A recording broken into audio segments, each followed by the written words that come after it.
Кривична пријава за запуштање и малтретирање на малолетно лице поднесе МВР до обвинителството за мајката на 14-месечното бебе, кое беше претепано на 8 јули. Мајката во полициската станица давала контрадикторни изјави и не кажувала кој ги тепал неа и детето.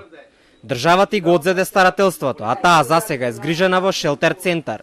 Според информациите, на детето му е доделен социјален работник од меѓуопштинскиот центар, за да се грижи за него заедно со болничарите, додека е во болница. 14-месечното бебе пред околу 1 месец беше донесено на ургентен, со тешки повреди на главата и скршеници на рацете и нозете.